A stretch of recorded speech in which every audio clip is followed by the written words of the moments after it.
Songs of War's Ender arc had a ton of potential, so 2 other Songs of War nerds and I embarked on a mission to fix the original script's janky writing. Songs of War is a beloved animated series by squaredmedia. Please check it out if you haven't seen it, as this video will probably make more sense after having watched the full movie. Our focus this time around is the conflict between the End and Nether realms, and characters like Abigail, Pythis, Vulcanus, and the Ender Knights. Please keep in mind this is a purely fan-made rewrite, and this is not official in any way. Just wanted to remind everyone so we're all on the same page. Now, I'd like to give a huge thanks to everyone who contributed, especially JesusAlex and GetScribbled. Alex did a ton of the rewriting for this arc, so if anyone deserves credit here, it's him. And also, shout out to our team of 7 renderers: TheSnakeAnimator, Lukus Kaltaris, LuccaMOTIONStudios, Detective Chronos, Wildnite, Fallout, and Stopwatch. This video will be a lot more plot-focused rather than character-focused, unlike the other rewrite videos, so get ready. This is your spoiler warning for our other rewrites and the original Songs of War script. So with all that said and done, let's begin.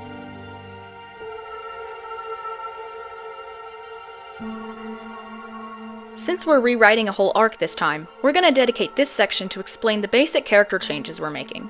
Abigail doesn't need too many changes, she just needs to be expanded on. Abby is reminded of Sam through Luna, seeing bits and pieces of his personality in her since we can't just have her forget about Sam.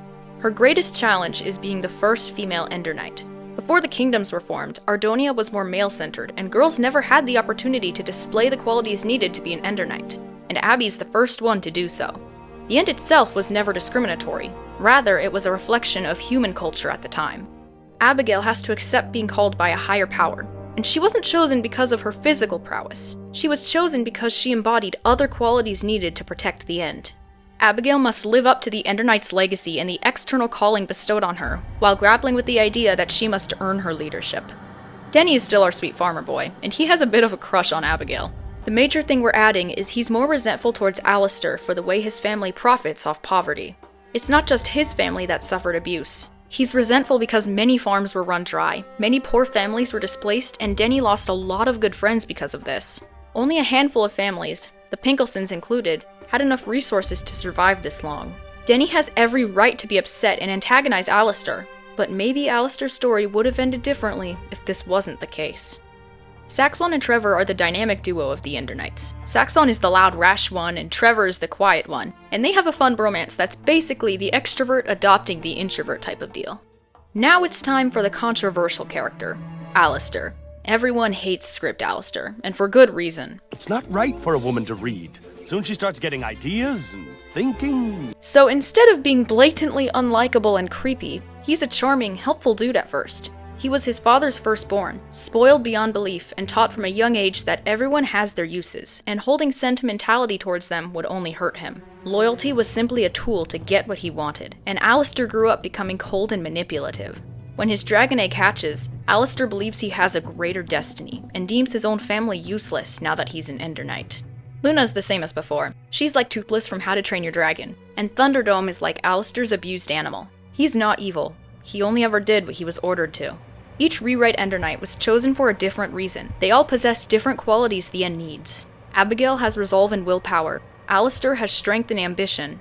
Denny was loyal and courageous. Saxon had diligence and optimism, and Trevor was humble and patient. Moving to the Nether, let's talk about Pythis. Okay, you thought rewrite Tigran was bad? Just wait till you meet this psycho. He is the dirtiest kinslayer to ever live. This guy killed his own mother when he was young and usurped the throne after murdering his father. Pythis also embodies the 7 deadly sins. He's wrathful because he kills his own men at the slightest inconvenience. He's prideful by believing himself superior to all. He's greedy because he wishes to rule over all things and thinks everything is his to take. He's gluttonous because he's never satiated. He's slothful by sending his goons to do his dirty work and only acts when there's no choice. He's envious since he resents Vulcanus for being the true heir, and finally, he has a lust for blood and chases after short-lived ties. We're making him actually menacing, like how Snake animates him. Even when Pythis isn't on screen, his presence should be felt by the other characters as this looming threat over all Ardonia. Kinda like Death from Puss in Boots 2. Pythis' motivation is also more than just power hungry. He's still pure evil, yet he's inspired by his merciless great-grandfather to bring the Nether to a golden age of prosperity. Pythis doesn't care for his people, and he believes his father failed as king. He eliminates any threat to his kingship, yet the only reason he spared his brother was to prevent uprisings. The Nether under Pythis' leadership is like a dystopia, since he rules with absolute authority. Volcanus is the oldest son of Chronos, and the rightful king. Volcanus had a wife and daughter before Pythis took the throne, named Nephilia and Venilia. Volcanus' daughter died during the Great War, and his wife was found dead a few decades after, leaving him alone for many years. Volcanus' sadness also factored into Pythis letting him live, deeming him a non-threat. He's a father fighting for his lost family, unlike almost every other protagonist who's a teenager. We also cut the Volcanus and Abby ship for a plethora of reasons. It'll be more of a found family dynamic instead. Alright, now that we've gone over some basic character changes, we'll discuss the actual Ender arc, starting in Season 2.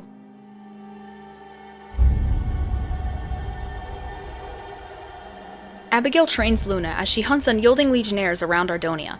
She's been gathering information about dragons in the End, not yet sure of her place in all this. Abigail occasionally travels home to Underwood to anonymously deliver supplies and food to Mr. Finch, but she never stays long. Abby finds some legionnaires in Liwa, just west of Underwood, and fights a high-ranking legionnaire with a stolen magic artifact. The Unyielding Legion is super underdeveloped, so we're giving them a basic hierarchy, and only the top members have access to highly sought goods and weapons. Abigail takes back a chest with one such high-value artifact, an Eye of Ender. Then they walk through Underwood to check on Mr. Finch again, and this time she actually sees him from afar as she's leaving food on his doorstep. She runs out of sight before she's spotted, and Luna looks at her sadly as they walk away, implying the question of, why doesn't she just go see him? And Abby just responds with, I know, but after the way I left, I don't know if he'd want to see me again. Merlin the messenger bird arrives and tells them to go to Ataraxia, and once there, Gallius explains more about the End and its many mysteries. He says the End chooses Ender Knights not based on physical might, but on their quality of spirit and mind too. He also warns them, saying, there have been sporadic reports since the Ender Knights disappeared, that the End has been guarded by abnormal creatures from ancient times. We know not what they are, yet it has been confirmed they exist, so be mindful, for no one knows what you may find when you venture into the End. Before they leave, Gallius asks if he could shed some of Luna's overgrown scales, and they oblige to the request. Now, Gallius has the proper materials to forge new obsidian armor. Abby and Luna then go use the Eye of Ender to find the others who've been called by the End. Each episode in the first half of Season 2 will introduce a new Ender Knight. Danny is found first at the Pinkelson Farms, and his and Abby's first interaction is pretty much the same as the script. Danny bids his family farewell, and the Eye leads them to Amaria, where law enforcement officers spot Luna and immediately ask Danny and Abby to help them in arresting the local illegal alchemist. They reluctantly agree, and Abby, Danny, Luna, and the police have a fun little chase running after Saxon. Luna pins him down and they're about to arrest him, but the Eye of Ender circles around him and they realize Saxon the alchemist is the Ender Knight they came for. When the police refuse to let him off the hook, Abby grabs one of Saxon's slowness potions and throws it at the officers as they run. Outside the city, where it's safer, the three get properly introduced to one another. The Eye leads them to Etheria next, and the city has been in lockdown since the heist pulled by Jelkar and Grimm. Saxon and Abby sneak in with invisibility potions and follow the Eye until they come across Trevor, an apprentice for a master enchanter in the city. The old man leaves the room and the Eye stays lit as they see Trevor use an enchanting table unsupervised and realize he's a prodigy enchanter, yet his master only used him for his dirty work. They try convincing Trevor to go with them, but his master walks back in, and the Eye flies out of Abigail's hand and circles Trevor as if to protect him. Trevor gathers the courage to stand up to the master, and just as he leaves with them, Saxon throws a blindness potion at the old man and shuts the door behind him. Abby asks what was that, but Saxon just says, nothing, and they walk off.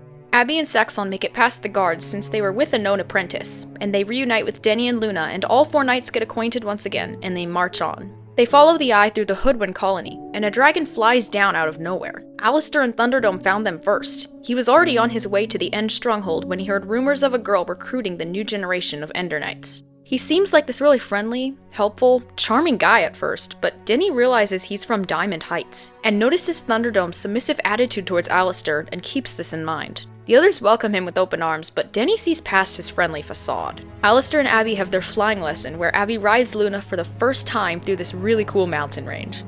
One night, Abby asks Denny what's wrong, and he mentions all the awful things the Evansteins did to farmers like him. But she says Alistair doesn't seem like the rest of his family, and perhaps he was chosen for a reason. Denny still doesn't buy it, but he gives Alistair one chance, and it goes horribly. Alistair downplays Denny's accusations, and this enrages him as he walks off, annoyed.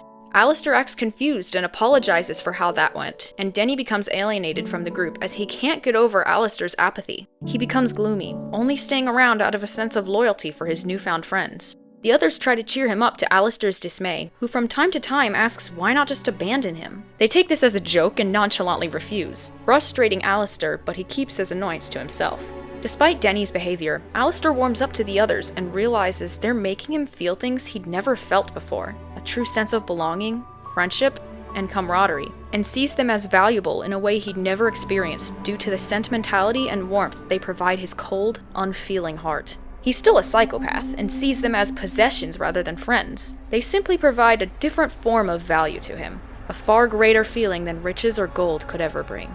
At the stronghold, they leave the dragons outside as they jump through the portal and emerge in the End realm. The End has a mystical, dreamlike ambiance. There is no sun, and the cities are built as if they're made for flight. They find obsidian armor in the castle, and this special armor allows Ender Knights to breathe without much air, like at high altitudes, is very durable, and resistant to extreme temperatures and some magic as well.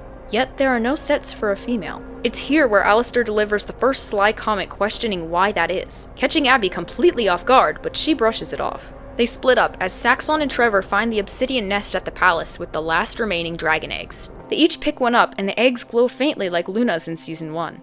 Ender Knights can only be bonded to one dragon at a time, and their bonds have just been formed. The others find the throne room, and Alistair picks up the crown resting on it. In that moment, he reconsiders his whole strategy, fearing losing his treasure more valuable than gold. However, he sees Denny's hateful eyes fixated on him and remembers how the others always advocated for Denny, seemingly preferring that farm boy nobody over him. It's the last straw, and he places the Ender Crown on his helmet and proclaims himself as Ender King. Denny tears him a new one, yet Alistair keeps his charming facade and says they could have been friends if he just let go of the past. Denny says despite all his talks of letting go, he omitted one crucial detail. Not once in his empty words did he ever pretend to feel sorry or show the slightest remorse for his family's crimes, and that's why Denny never trusted him. Snapping out of shock, Abby believes Alistair is still good, and he pretends to hesitate as he draws his sword and stabs her. Saxon, Trevor, and Denny watch Abby fall into the void and they jump Alistair. He dodges their attempts and leaves since they're not threats to him, for he didn't know Saxon and Trevor claimed dragon eggs and they would soon hatch. Had he known, he would have destroyed them. Alistair goes through with his original, shallow plan to reunify the kingdoms and become the ruler of Ardonia. Abigail falls further into the infinite void, and just when she begins to pass on, she hears a teleporting sound and suddenly feels the cold endstone floor beneath her. Her vision is extremely blurry, yet she sees a towering dark figure, far bigger than any Enderman. This figure emanated small streaks of Ender energy from its claw-looking hands as it began to heal her. When she's fully healed, she finds herself outside the castle, seeing no one around and wonders who, or what, that thing was. Abigail comes out of the End and finds the other three with Luna, and Gallius also arrives with her newly forged armor and tells her to take back the crown. Alistair flies to Crown Peak and claims the throne for himself, and Abby rushes in with Luna and her brand new obsidian armor to stop him. This fight is similar to the script, and after an epic dragon battle, Abigail knocks off Alistair from Thunderdome as he crashes with such force that he leaves a crater. He crawls out of it and takes his helmet off since he had the wind knocked out of him, throwing his helmet in front of him where Luna lands and Abigail dismounts. She takes the Ender Crown off of his helmet, throws it aside, and glares at Alistair. He looks up and taunts Abigail. For the first time since they met, Alistair shows his true colors, and he acts the way he really is, without any facades. Abigail tells him her own feelings on the matter, and Alistair says his final words. "You won't kill me. It's not in your nature. You never could make the tough decisions." And Abigail places the crown on her helmet and it ignites, while she says her own rebuttal. "You're right. I won't. But she will." And Luna torches him alive. Thunderdome just watches from afar and flies off. In the end, Alistair died a disgraceful death where he was completely alone and everyone abandoned him. The thing that deep down, he feared the most. The Nether had already begun invading the city, and the four Ender Knights met the Tidesinger and the Knights of Ardonia. They leave Crown Peak together as Gallius' predictions from early Season 2 were proven correct. The End was rising once again, and the Nether was bound to follow. Abigail and the others still feel hurt after Alistair's betrayal, and how much of a waste of potential he truly was. Had Alistair not gone against them and trained alongside them for the war, he would have reached King Rendor's level of strength and power. Perhaps the End itself wasn't wrong to choose him. Maybe the other Ender Knights had more to do with it than fate. King Pythas and the Death Singer have reforged an alliance, and in Felden, Pythas comes across the infamous Necromancer faction. Instead of killing them immediately, Pythas saw a monstrous shadow alongside the Necrolord that fascinated him beyond belief. One conversation between the Nether King and the Necrolord cemented their alliance, and Pythas had ambitious plans for them. The Knights of Ardonia and Ender Knights prepared together to face this triple-threat villain alliance as the Second Great War officially began. Denny retrains Thunderdome and forms a bond with him after Alistair abused him. Saxon and Trevor's dragon eggs hatched in Ataraxia at the same time, and rumors began to spread that the Necromancers had something preposterous on their side. Something so unnatural and never seen before in the history of magic or sorcery that it made the Tidesinger deem them a massive wild card. The Necromancers had an undead dragon.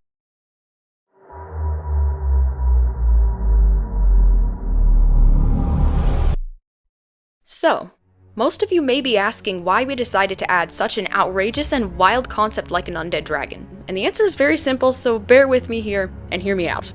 The Necromancers as a faction are insanely powerful in concept, as seen in many works of fiction, yet in the original script their powers barely went beyond controlling, or as Pythas put it, guiding the undead into battle and arming them. The undead dragon is meant to represent the sheer power and unnatural nature of the Necromancers as a whole. They've desecrated the corpse of a majestic creature and twisted it into an abomination of a monster they can control. The undead dragon is also a dark reflection of the alive Ender Dragons, since it's larger than they currently are. This would also make the Necromancers an even more appealing choice for an ally in the eyes of Pythas than if all they could do was simply guide the undead, which the Nether can do too. The Felden arc is practically devoid of anything remotely related to the Ender arc. Zan Voltaris connects them to the Ardoni arc, but the End stuff is pretty much foreign to them. Through the Undead Dragon, there's another tie-in between the previously disconnected arcs. The Ender Dragon whose corpse the Necromancers desecrated would be that of the dragon ridden by the knight Pythas killed in the prologue, and whose body can be seen after the battle. His body was never able to be recovered since the war was still ongoing, and by the time there was any free time to retrieve it, the high tide of the lake claimed it first, and it became lost in the waters. The reason the Necromancers would even know of it and where it could be found is thanks to the Necrolord himself, as he lived during that time and would have heard of and studied up on the battles prior to and of the Great War. He sent a group of Necromancers and hundreds of undead to that location to find and recover the dragon's body from the bottom of the lake, taking it back to their base where Zan would begin to experiment on it to try and reanimate its corpse as an undead. Luckily for the Necrolord's plans, Ender Dragon corpses rot very slowly thanks to their resistant scales, and despite the dragon's corpse having been underwater for over 150 years, it is still relatively intact and able to be used. The Undead Dragon would be teased throughout Season 2, from hundreds of undead dragging it out of a lake with chains, to the Necrolord and his Necromancers performing a multitude of dark magic and necromancy rituals to awaken it with almost no avail. Despite all the failed attempts, the Necrolord would not relent.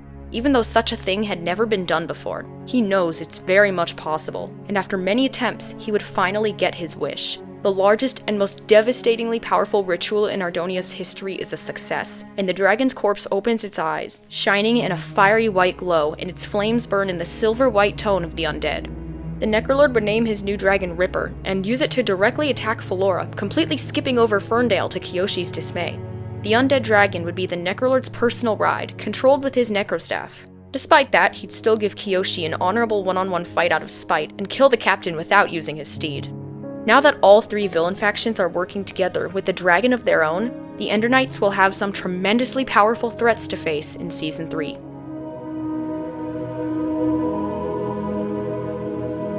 The Ender Knights have been training hard after Alistair humiliated them in combat, and they were personally trained by Gallius and sometimes Herobrine for all the things they were destined for. Saxon and Trevor's dragons are now big enough to fly and be ridden by Season 3. Saxon's dragon was a male that he named Sol, and Trevor named his female dragon Nox. Since Luna means moon in Latin, we just continued that trend for these names. Sol breathes bright lavender-colored flames, and since Saxon occasionally feeds him potions, it causes his flames to sometimes have rainbow streaks, while Nox is more timid and reserved like her master, and her flames are a beautiful light orchid color.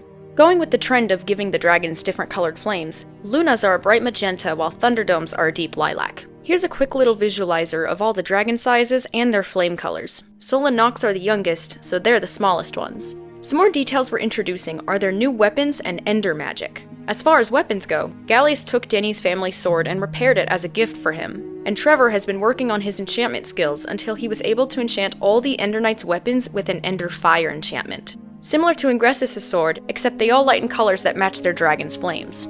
Compared to the Nether, the End in the script doesn't have a lot of advantages or buffs. It seems there were only 5 or so knights at a time, so to compensate for the low Ender Knight numbers, they harness magic from the End.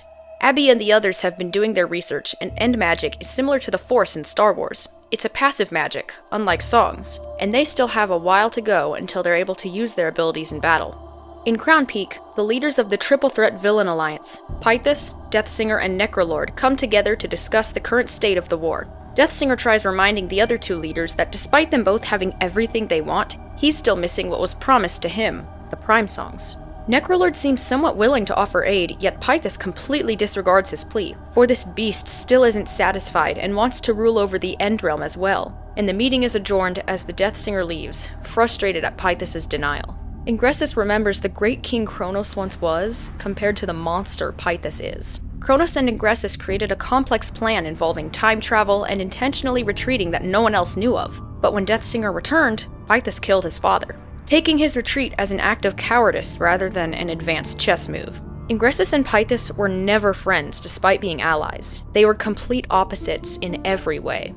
As their riders train, Sol and Nox are cuddled with each other while sleeping, and it would look absolutely adorable. Abby returns from helping the rebels in an important battle, and Denny's on a side quest in Felden and gives their resistance a nether star. After that, the Battle of the Two Beacons commences. The dragons attack the two Meridian Withers, and Saxon, Trevor, Sol, and Nox warp to Felora as part of the Tidesinger's elite platoon. However, Tidesinger's plans get a massive setback when the two knights and their dragons face off against Scorch, the Necrolord, and the Undead Dragon, who's unleashed for the first time since the fall of the kingdoms. Sol and Nox are subdued by the Undead Dragon, while their riders are surrounded on the ground, and Scorch drags Saxon and Trevor away. In one swift move, 2 Ender Knights and their dragons have been abducted. And just then, the Tidesinger returns from helping Herobrine in the beacons, and he gets back just in time to see them dragged away through a portal. Tidesinger briefly fights the Necrolord before ordering a retreat. Abigail, Denny, Luna, and Thunderdome stayed in the Meridian front, so they had no idea what just happened. Despite 2 Ender Knights and dragons being captured by the Nether, they weren't gonna just kill them. That was a direct order from King Pythus. He had his own agenda that needed his enemies and their dragons alive, but any Ender Knight would be a fool to think they could escape Pythus' grasp unharmed. In Meridian, Tidesinger pulls Abby and Denny aside and confesses what happened to Saxon and Trevor and how he couldn't protect them. They're very upset, yet choose not to demoralize all the other soldiers celebrating their victory. The next day, one of Tidesinger's spies tells of Saxon, Trevor, and their dragons being spotted in Bangorn. Abby and Luna fly there as Denny and some others find the Protesium Prime.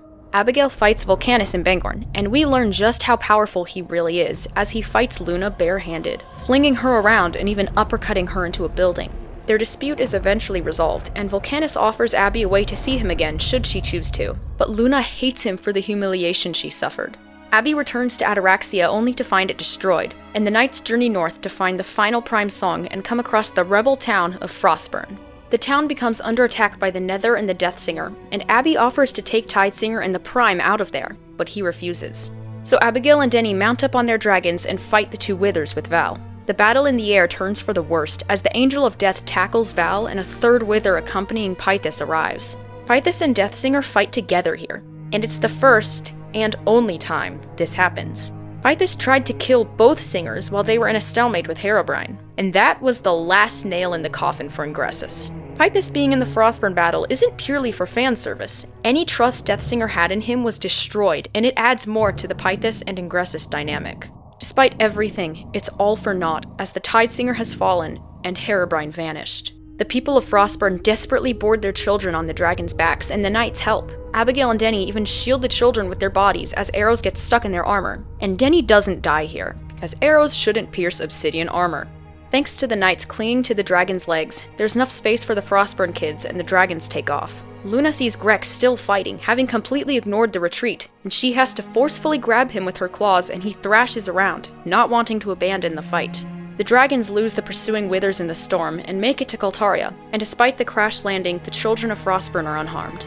After Tidesinger's memorial, Abigail remembers what Volcanus gave her if she wished to meet again, and returns to the ruins of Ataraxia where she left it without telling anyone. She recovers a little skeleton bird, and just as she releases it, Denny appears behind her. Denny says whatever she's doing, they'll do it together. She smiles as they wait for Volcanus' answer. Denny and Volcanus have their first encounter, and Denny's skeptical, but relents as Volcanus promises he'd help them rescue Saxon, Trevor, Sol, and Nox if they simply help him. Volcanus reveals more about himself, telling of his dead wife and daughter who passed away many years ago. This strikes Denny and Abigail, and they apologize for his losses, and Volcanus genuinely appreciates their sentiments.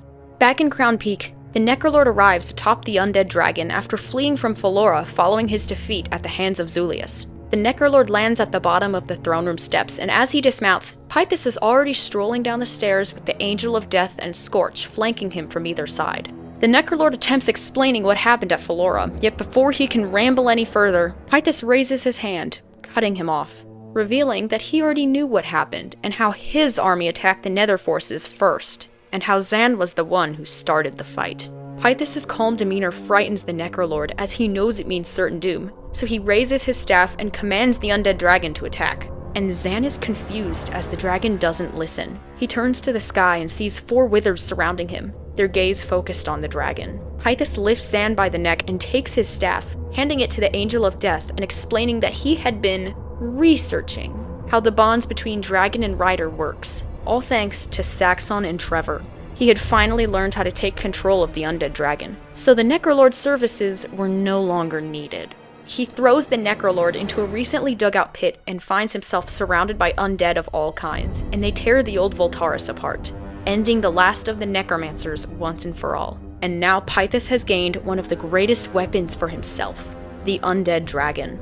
Meanwhile, Volcanus, Denny, and Abby head to a hidden nether portal, one too small for Luna and Thunderdome, yet big enough for smaller dragons like Sol and Nox. Abby and Denny say goodbye to their dragons, and they head inside. Once there, Volcanus pretends to betray them, as they're surrounded and taken to the deepest, most secluded dungeon in the city. Abigail wakes up to find Saxon and Trevor on the opposite side of the dungeon. However, they look unbearably weak and exhausted, barely even clinging to life, all because of the many cruel dark magic experiments Pythis performed on them and their dragons. Just when they start despairing, Volcanus appears, and Denny tears him a new one, like he did Alistair. Volcanus places his hands behind his back, winks at them both, and this confuses them so much that Denny stops ranting. Volcanus beats up the Tunatharan guards, upper-kicking one and nailing him to the roof while headbutting the other, sending him all the way across the hall, all with his hands still behind his back. After opening the door, Abigail tries punching him, but this does absolutely nothing to the Natharan, and the 2 knights demand an explanation.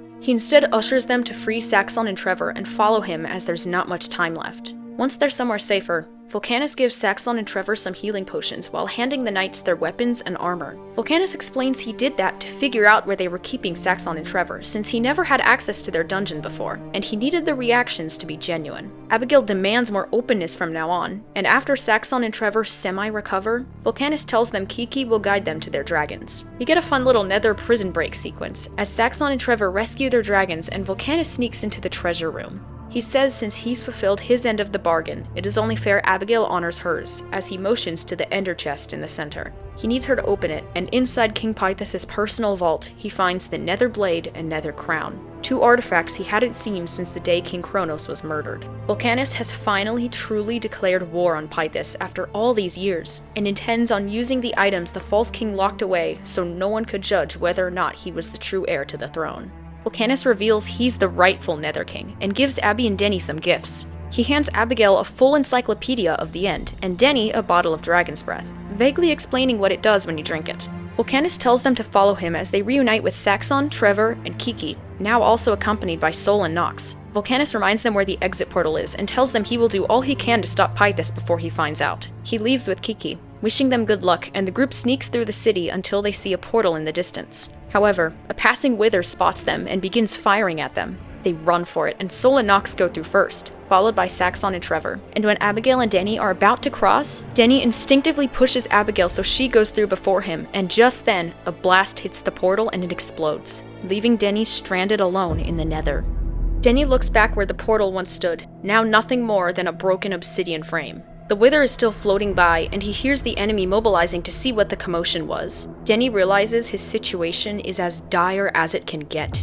He's locked in a literal hellscape surrounded by nothing but demons and monsters. Denny still composes himself and makes a plan. 100 wither skeletons and a dozen Netharans charge at him through the bridge, yet his resolve never wavered. For he had one mission and one mission only in his mind: get back home. Denny decided something was more important than the sheer amount of fear he felt: returning to Ardonia and seeing his family again. He pulls out the dragon's breath and drinks it as he drops the bottle and it shatters on the ground. His indigo eyes glow a majestic purple as he stared down his charging foes, placed his helmet back on, and ignited the enchantment of his sword. He solemnly took a deep breath, readying himself, and charged back at the Nether forces.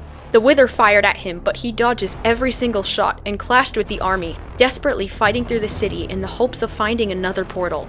Then he spots one in the distance and runs to it, killing anyone in his way. Random Netharans, Strider Riders, and more Withers join in the fight to kill the trespasser on their home. The dragon's breath gave him tremendous strength, yet he knew the effects would not last long as he felt its strength fluctuating. He even unconsciously used end magic, and after throwing his sword right through a Netharan, he instinctively stretched out his hand and it flew right back to him. However, it wasn't long until Denny was struck once by a Netharan, then again by a Wither blast, then again, and again, and again. But Denny kept fighting, pushing through it all until he came to the steps of the portal. He was crawling towards it, too weak to stand, desperately trying to get through as hundreds of bodies lay behind him, while Withers floated above, watching the desperate knight trying to make his way home. Loud footsteps can be heard, and a Netharan wielding a massive axe appears, for it was King Pythas himself who went to see the commotion. Pythas steps up and crushed Denny's foot with his own, preventing him from moving further. He then ripped his helmet off just to see the poor knight's face before he killed him, staring into Denny's indigo eyes. All the false king saw was a poor boy hiding his absolute fear with the defiance of a true knight. Pythas merely snarled at this and brought his axe down on him, ending the farmer's life as well as Denny's last stand. The others saw the portal deactivate from the overworld and stared in fear as they realized Denny never made it out. None of them knew what happened, but they were all terrified for Denny and had no way of knowing if he survived. Thunderdome felt the moment Denny was struck down, as the bond between them was broken at his death. He lets out a heartbreaking roar and flies off, despite all the others yelling at him to come back. Denny's death took a huge toll on all of them, and Saxon and Trevor also needed some time to recover, physically and mentally, from their time as Pythas' captives. One of Abigail's biggest struggles is grappling with the idea that Denny's death was her fault, and believing his death could have been entirely avoided had they walked through the portal together, instead of one by one. She laments and cannot imagine how his family will look when they discover what happened. She questions everything she's done, and whether or not she should even be the Ender Queen, asking why the End called her, and not someone more worthy.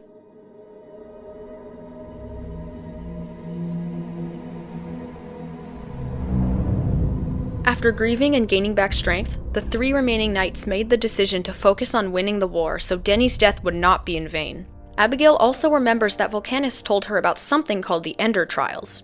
They go to the End so Abby can get the Ender Blade and prove herself worthy to the End.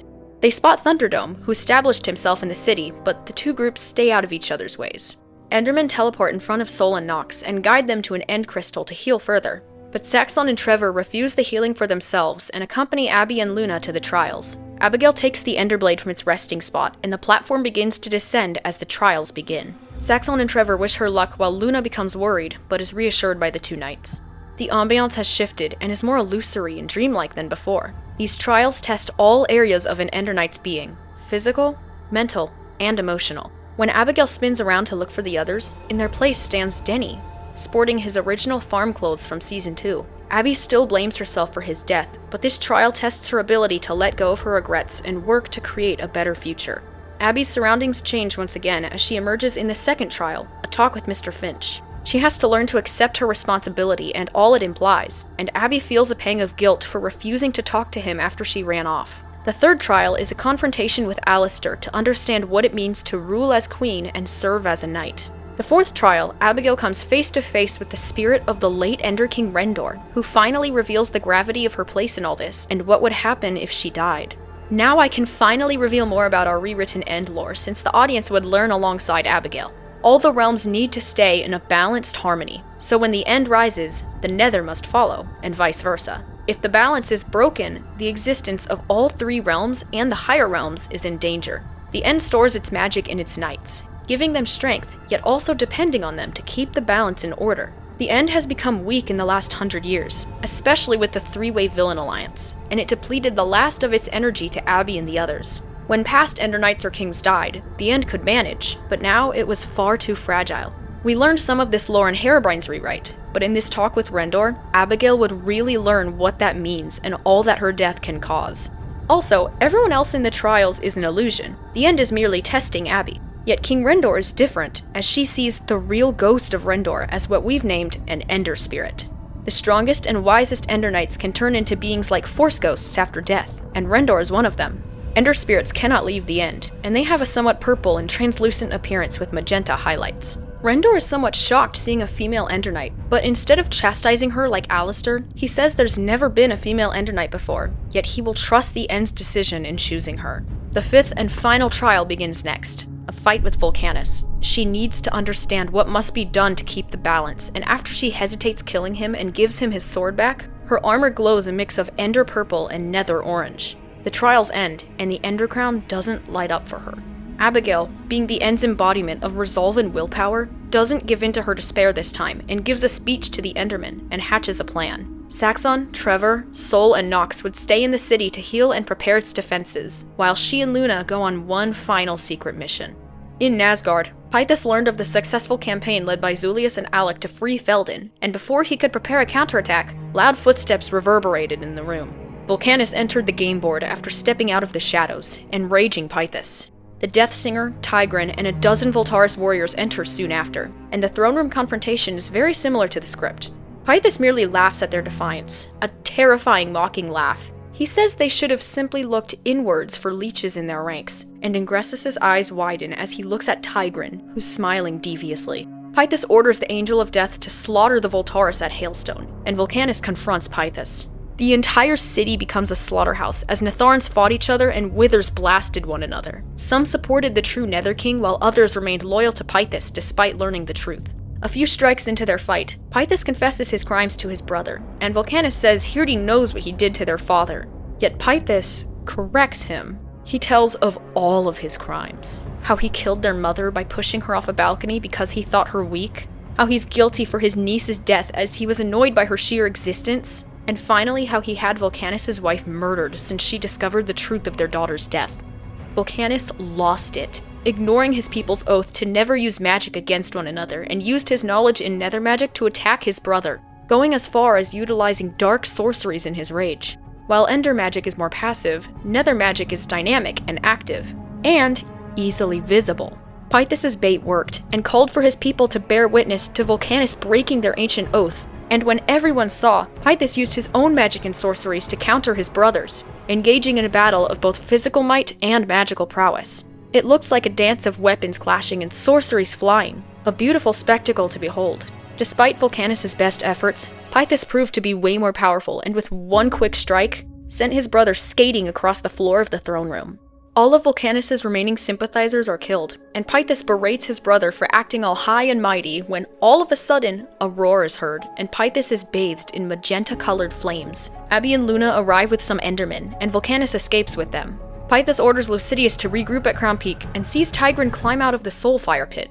Yet he doesn't care, and tells Lucidius to just do whatever he wants with him. Pythas turns to his commanders and tells them to ready the Undead Dragon, for they will march to the End with an enormous army, leaving Scorch and the Angel of Death at Crown Peak, just in case. Abby and Volcanus talk more, and Volcanus is the most emotional we've seen him after his plan failed, and he knows everything Pythas did. He says how Abigail and his daughter would have gotten along, and just how much she reminds him of her, but all grown up. Abby slightly smiles and tries to reassure him, and Volcanus leads Abby to an ancient, long-forgotten place within the End to find reinforcements. The seemingly abandoned city is in ruins, and Volcanus says this place was once a hub of End magic, where old creatures called Enderlings were abound, and hopes that some are still alive. Yup, we're adding Minecraft Dungeons mobs. The Endrealm needs more inhabitants and an actual army. From the darkness, glowing eyes open and they reveal themselves as Watchlings. Luna growls when suddenly Blastlings and Snarelings are seen at the tops of buildings, and a massive creature teleports in front of them. The last Endersent. A powerful creature that has acted as a pseudo-guardian of the End ever since the last Ender Knights disappeared a century ago. Abigail recognizes the Endersent as the one who saved and healed her in Season 2, and walks up to it despite Volcanus' warning. There would be some foreshadowing for the dungeons mobs throughout seasons 2 and 3, and Gallius indirectly references the Endersent himself, so him saving Abby doesn't just come out of nowhere. The last Endersent stares at her, and Abigail speaks of how they're at war and they need his help. The Endersent looks at her, and Abigail says she will fight whether they join or not, and how despite never asking to be given such a great destiny with an overwhelming burden, she will see it through because that's what her duty is. As Abby begins to walk away, the Endersent smashes the ground and a shockwave explodes, and a bunch more Enderlings of all three kinds teleport in, and Abigail looks at the Endersent who nods. As she smiles, Luna roars into the sky victoriously, and Volcanus looks proud. The Nether army arrives at the now fortified End City, with Saxon and Trevor above the improvised battlements ready for the fight. Saxon had Endermen bring all sorts of materials to make potions with, while Trevor practiced new ways to use enchantment magic. Endermen throw lingering potions as the fight begins, and they hear a monstrous roar from the distance. Pythos has arrived atop the Undead Dragon, a terrifying combination that doesn't last long as another roar is heard. Thunderdome flies in and engages the Undead Dragon, knocking off Pythos from its back. Cue epic dragon battle, with a riderless Thunderdome against the Undead Dragon. Thunderdome is more powerful since he's an alive dragon and actively being fueled by the End, but the Undead Dragon is noticeably larger and more ferocious, so the fight isn't one-sided. Saxon and Trevor find their courage and face off against the False King despite all he'd done to them, and Saxon uses all the potions he can while Trevor enhances them both even further with enchantment magic. Saxon throws potions at Pythos while Trevor attempts to place curses on him as they fight, yet it's no use, and the two get overpowered and beaten down. However, Abigail and Volcanus arrive atop Luna with an army of Enderlings and the last Endersent, saving Saxon and Trevor and reigniting the dwindling fight in full force. Saxon and Trevor are exhausted, so they mount up Sol and Nox to help Luna fight against the Withers. After the Withers are defeated, the three dragons rush to help Thunderdome fight against the Undead Dragon. Together, they destroy the insult against nature once and for all. As the Undead Dragon dies once again, the rulers of the realms fight throughout the city. The End channels all of its power through Abigail, and Pythos throws Denny's sword into the fight and taunts her while telling her what he did to the poor farmer boy. Just like Denny in his final stand, Abby is also finally able to use the End magic in combat, being driven after hearing of Denny's demise. The False King still knocks Volcanus aside and stabs Abigail right through the chest. All it took was one slip-up to end the universe. The destruction of the realms has begun, as all the energy that had been bestowed on Abigail was the last the End could spare, and with her dying, the End begins to fall as the balance is broken. A tremor is felt across all three realms as voids of pure nothingness appear in the End, bottomless chasms open up in the Nether, and rips in reality appear throughout the overworld. Volcanus sees this and has a flashback of his daughter the day she was found dead, and remembers Pythos' confession, reinvigorating him and forces his weary body to rise. Pythos takes his axe out of Abigail and rips the Enderblade out of her hand, raising his axe to finish her, but before he can strike, a ghost-like image appears in front of Abby. The Ender Spirit of Rendor glares at Pythos as he steps back a bit in fear. This was all the time Volcanus needed to grab the Enderblade and wield the blades of both realms together to fight Pythos. Rendor's ghost disappears, and the two Natharans have their final fight, taking them to some small floating islands orbiting one of the larger voids like a black hole. Thanks to the advantageous terrain, Volcanus beats Pythos and has him hanging from the edge of an island. Yet before Volcanus can strike him down, Pythos lets go, and allows himself to be consumed by the void of pure nothingness, preferring to be erased from existence than allow his brother the satisfaction of killing him. Volcanus quickly moves on and takes Abby to an End crystal, but the End is too weak to respond, and Abigail dies as the lights on her armor fade away. Volcanus remembers his daughter one last time, and through his genuine desire to save Abigail and protect the memory of Venelia, he uses spells of nether magic to try and save her. The End itself senses this, and it too uses the last of its strength, and this harmonious combination of the two realms' powers creates a spell so powerful, it heals and revives Abigail. Once she awakens, the voids begin to close. The chasms reconstruct themselves, and the tears are sealed by Herobrine as the realms are saved and in balance once again. Pythos ends up surviving the nothingness through pretty much a glitch in the Matrix, and lands in Ardonia through one of the overworld's dimensional rips near Crown Peak, where he sees his surviving troops retreating. After he finds out what happened, he rallies them again and charges right back into the fight, determined to at least keep the overworld. Pythos finds the Knights of Ardonia and defeats them one by one, and in the fight he sees Grek and basically says, "Enough! You are all of you beneath me. I am a god, you dull creature, and I will not be bullied by that." Grek grabs Pythis by the leg and Hulk smashes him into the ground multiple times. He then runs across the city streets and drags Pythis through the floor until he abruptly stops and throws the Nether King with such force that he ends up bursting through multiple houses. Even that isn't enough to kill this lunatic. Pythis nearly slices Grek in half, yet he stops the blade with his bare hands halfway through, saving himself, so Pythis immediately kicks him aside. Hubris is killed protecting Sin and Rhea, and when all seems lost, the Death Singer arrives, and they have the most devastatingly epic battle in the whole show. Death Singer is utterly blinded by fury and goes full offense against Pythis, using the Aggressium, Saporium, and Mobilium primes to their fullest. He fires every Aggressium song he can, attacks from all angles possible, and throws entire buildings and other objects with Saporium songs. He is so blinded by fury that he completely disregards his defense, never once using a Protisium in his assault, too enraged to think properly after Pythis ordered the genocide of his people. Pythis uses everything at his disposal and takes advantage of his monstrous strength and durability while implementing his knowledge of magic to counter Ingressus's barrage of songs. He only learned enough magic to match his brother and is only above average at best in the craft. His crude spells are no match for the full unleashed power of the prime songs. Pythis notices Ingressus's lack of defense and takes full advantage of it, using a spell to disorient him for a split second and slashes the Death Singer. In this rewrite, Ingressus has all 4 prime songs, so he heals himself with the Protisium and goes back on offense again. But one can only heal themselves so many times. Even the Death Singer has his limits. Ingressus comes to his senses after healing multiple lethal blows and fights defensively now, but it was too late as he was exhausted and couldn't end the fight instantly like he could have had he been sound of mind from the start. Pythis also began to exhaust himself as Ingressus delivered far more punishment in a few minutes than he had endured in a century. The battle reached its climax as they made their way to the throne room, where Pythis lands one last lethal blow across Ingressus' chest, and he can't heal this time. He's completely out of energy. Pythis looks pleased and is about to finish the job when Ingressus lets the prime songs consume him in rage one final time, numbing the pain of his wound, and he attacks. Pythis is shocked, and for the first time ever, he becomes truly afraid. In that final exchange, Pythis realizes he was never the most powerful being. The Death Singer shattered his whole ideology with one slash of his sword. The two run at each other at the same time. Pythis misses, but the Death Singer doesn't.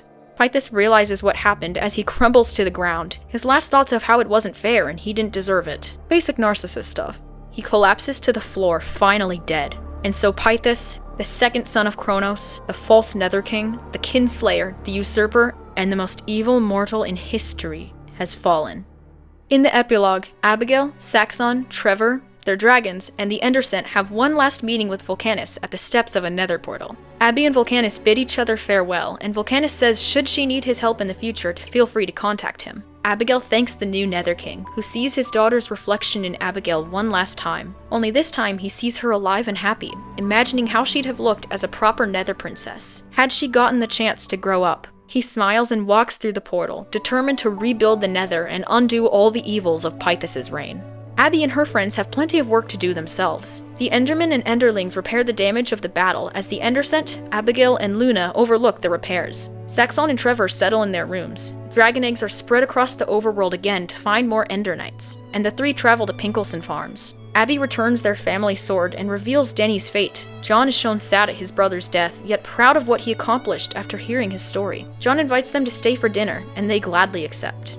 The story ends with Mr. Finch coming out of his house one morning and finds Luna outside with Abigail beside her. Mr. Finch drops his sickle in surprise and runs to Abigail as she runs to him. The two hug each other and Abby apologizes for everything. He's just glad to see her again, and Luna approaches from the side and gently nudges Mr. Finch, who, although scared, is reassured by Abby, and he pets the mighty dragon. The camera slowly pans out as Abby and Mr. Finch reunite, concluding the Ender arc and Abigail's story.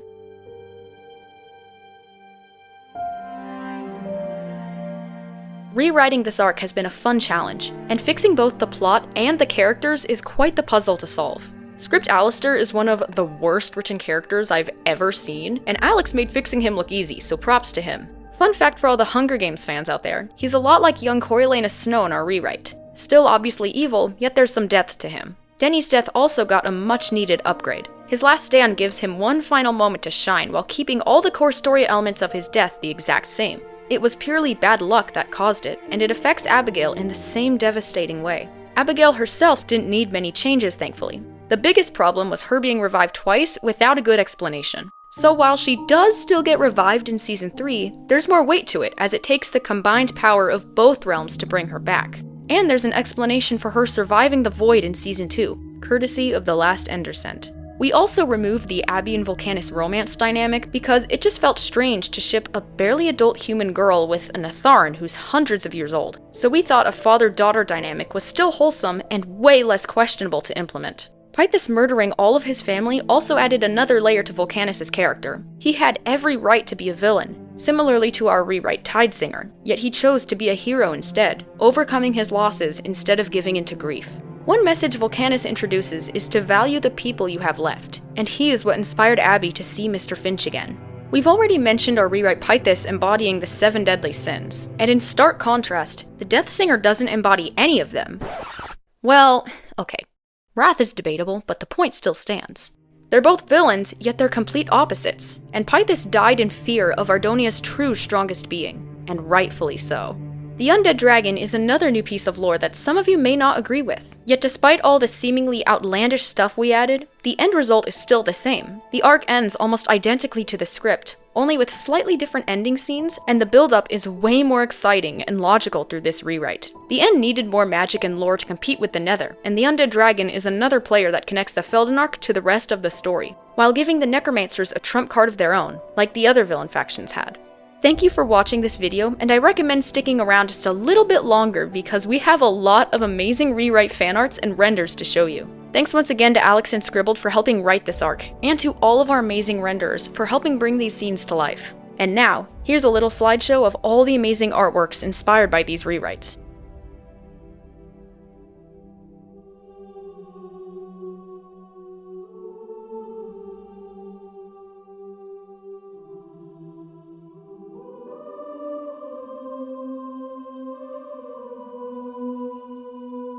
Alright, I hope you all enjoyed this video.